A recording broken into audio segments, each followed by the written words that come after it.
Grab a cuppa, it's that time of week again for TEChBrits.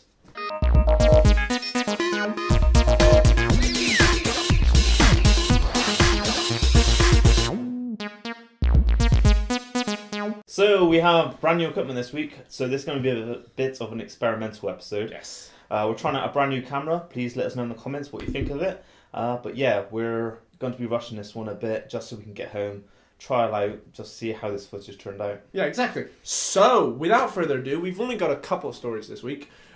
First of all, the Google Nexus 4, you had a question for me. Yes. A few episodes, you said that you were waiting for the next Galaxy Nexus to come out. Yes. In order to look at it. So now the new one is out, the Nexus 4. It was sold out for a long time. It was one of the fastest selling handsets ever. All the pre-orders were out. But now it's coming back into stock. Why aren't you getting it? Okay, so if you go back a couple episodes when we talked about when the Nexus 4 got leaked, it was one of those moments where both of us kind of agreed and we went, "What's Google doing? Why have they got a range of them?" You know, the whole Nexus thing was meant to be, this is the Nexus phone. Yeah. And the fact that now there are many Nexi sort of products kind of got me, that was at the time kind of got me a little confused. And I guess I didn't really think about it in a way. It kind of, as much as it sold out and, is the fastest selling phone, it kind of, I don't want to say it, but almost slipped under my radar.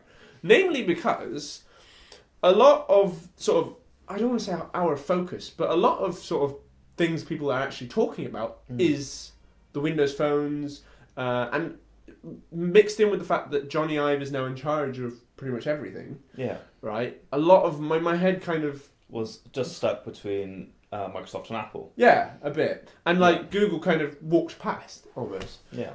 So I guess, I'll have another look now that they're sort of coming back into stock. But according to the Google website, they are actually still out of stock. So yeah, I know this is supposed to be coming back into the US. They sent out emails today. So whether that'll be the same here in the UK is another thing. It probably won't. Like I said, that's what I like about Google is that they don't have a range of Nexus. Like there was rumors that they were going to have different Nexus handsets. Basically, with if you add rumors with the Ive story, with the fact that we went to that Windows thing, and a lot of basically we've been reporting on so many phones that I kind of forget things or mix things up. Yeah, just a complete mashup, just really confusing. So it's quite simple. Like if you like Google and you like Android, you like the fresh experience. You don't want any of the altered kind of Android experience. Then just go for the Nexus. Yeah, that's what I've always wanted. The Nexus 4, you have the Nexus 7, you have the Nexus 10. It's nice and simple, and they're fantastic handsets. I'm really excited to see what since Forrestal got fired, I'm really excited to see what Apple have to bring to the table. Yeah, so I'm almost willing to wait that extra, because I'm already in an Apple ecosystem and I've already sort of paid a lot of money for apps and music and stuff. I feel that I can kind of afford to wait. Like if I go and just spring out and buy the Google Nexus 4, it's a massive flip to another platform. Of course, it's pretty much an impulse buy. That's the problem at the moment because it's like 270 quid for the 16 gig version here in the UK, whereas you're paying like 500, 600 quid for the iPhone. But I've done it before. So, I've bought the iPhone before, and the price isn't what is sort of keeping me from it. Like if I spend 280 quid now, I want to get sort of enough, like at least a couple years out of it. I've had the iPhone 4 now for a couple of years. I like to kind of only really update my phones if I don't want to say if I need to. Like if this phone died or like the screen's shattered or whatever, then only then would I probably then start properly looking to buy another phone right here, right now. Yeah. Until that kind of comes, I don't want to say it, but I'm happy kind of with the iPhone 4. It's up to date. It's got iOS 6. It is, but it's not. That's why I'm trying to move away from the iPhone, just because I feel that they haven't been innovating. They haven't been doing anything really to sort of push things forward. They haven't. Whereas with Google Google Now, that's fantastic. That service is something that I use and realise the use of more every day. And I think just pretty much every other platform has been innovating. But you're right. Like now under Ive, maybe we'll see exactly. Something and I'm willing to wait that time to see what Ive has to offer. Yeah, I might change my mind in a week. Who knows? But at the moment, I am kind of going. In about a year, just less than June-ish, August time. There will be a new iPhone. There will be new iOS. Will I?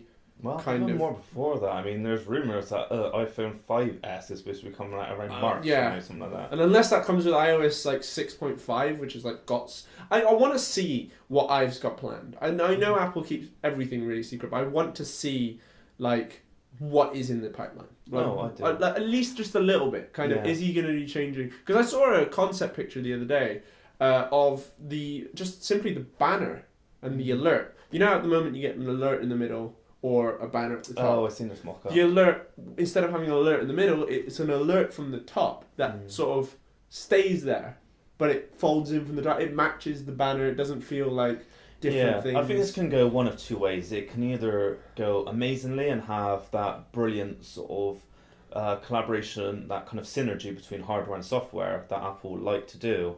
Or it could go terribly. Or it can go terribly because Ive now has to focus on both the hardware side and the software side. I reckon he's capable of doing it. I think he is. Fingers crossed. Yeah. But just my final word on the Nexus, so it's lacking 4G capability, it's lacking LTE. But again, something I've never really had a problem which with.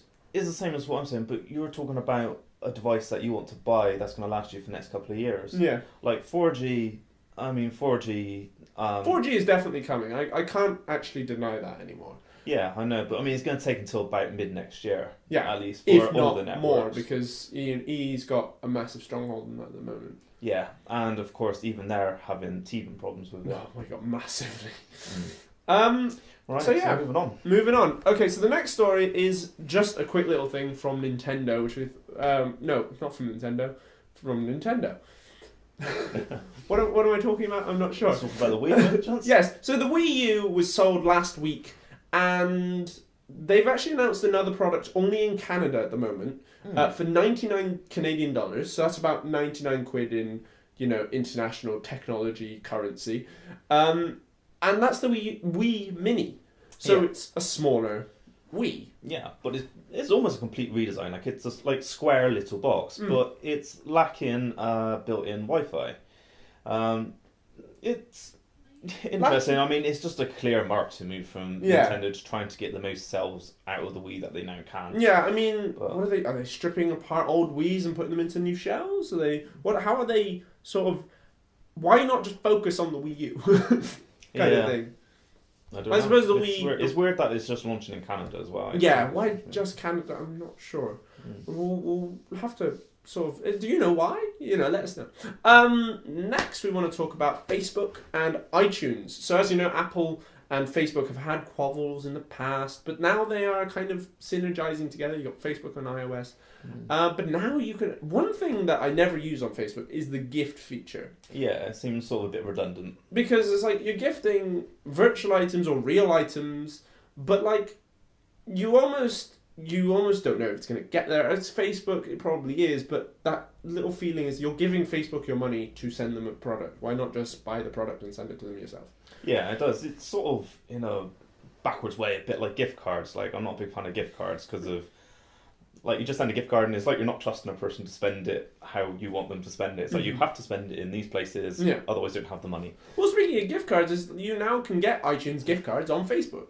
Yeah. So you kind of combine the two. So if I want to send you some music, some iTunes voucher, I don't have to send it to your email. I don't have to know your email address. I don't have to know you almost. I can literally gift it to your Facebook account, and it comes up with a nice little tag on Facebook. And I think it is a nice sort of collaboration, and I think it actually might be a success because I reckon I can actually see myself using this. Yeah, it is pretty cool, I must admit. Although giving my money to Facebook is something I'm not particularly comfortable with. Yeah, well, yeah. So that's the end of the episode. Please let us know what you thought of the camera quality and, just the show in general. All video responses. If you want to leave any of those, then submit them, and as long as they're relevant, we'll accept them. And we'll play them possibly next week. Yeah. Anyway, you know where to find us and on regular places. Twitter, email, Facebook, everything. Yeah. All the links will be in the crotch box. So I hope you'll join us next week. Please hit that subscribe button if you want to. And yeah, see you guys later. Ciao.